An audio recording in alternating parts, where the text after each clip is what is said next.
მორიელებისთვის როგორი იქნება ზაფხულის თვე? ისიც დადგა მორიელების ჟამი, დამიწერეთ კომენტარში. შემდეგზე რომელ ნიშანზე ჩავწერო, დავიწყებ ახლა მორიელებისთვის.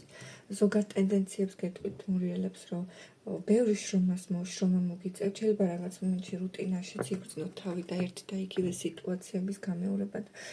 ბევრი რუტინული შრომა, ბევრი ენერგიის ჩადება, საკმაოდ ძლიერები ხართ, საკმაოდ თავდაჯერებულები ხართ, ისე ზაფხულის პერიოდში სექსუალურ ძლიერ ნათელ ენერგიებში ხართ, ასხივებთ პირდაპირ ენერგიას, რაც გინდათ იმას აღწევთ მორიელები ზაფხულის პერიოდში, ესე ვიტყოდი, ოღონდ შრომის ხარჯზე, ესე კი არა, რომ ბედმა გიგნოთ, ბევრ ენერგიას ჩადებ და მიიღებთ თქვენსას.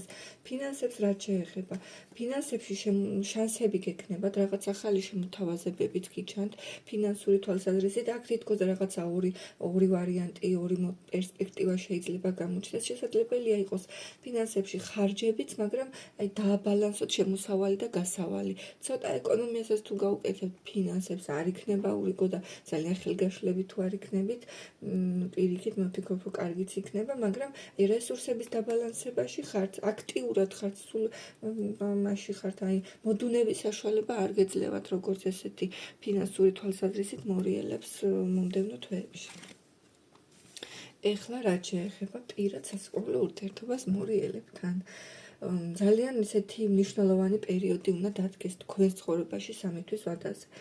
გეტყვით თუ ურთიერთობაში ხართ სერიოზულში, შესაძლებელია გაოფიციალურდეს და დასერიოზულდეს და ხელის მოწერა და დაოჯახება იყოს.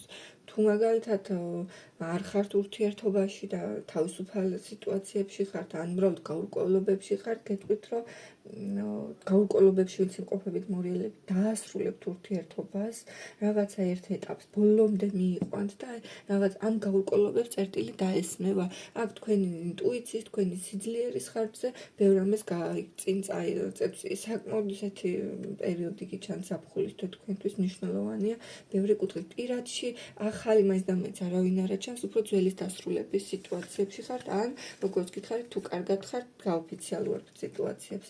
რჩევას რაც შეეხება თქვენთვის, შეგიძლიათ ფიზიკური აქტივობებით დაკავდეთ, ძალიან კარგი იქნება, აიყავით ინიციატივიანები, თავდაჯერებულები, მართეთ თქვენი შინაგანი ინსტინქტი, გამოხატეთ საკუთარი ემოციები, რაღაცა შეგიძლიათ ესეთი საქმე დაიწყოთ, გააკეთოთ, რომელიც ჰობივით რომ არის და თან რო გესიამოვნებათ და თან რო ხელოვნებასთან დაგაახლოვებთ და რაღაც შინაგან ემოციებს გამოგიღვიძებთ უფრო მეტად, ძალიან კარგი იქნება რაღაც ახალი აქტივობა, ახალი ჰობიც გააკეთოთ თქვენს ცხოვრებაში და ეს ვნება და ეს სიძლიერე რაც გაქვთ, გამოიჩინეთ და იმუშავეთ საკუთარ თავზე.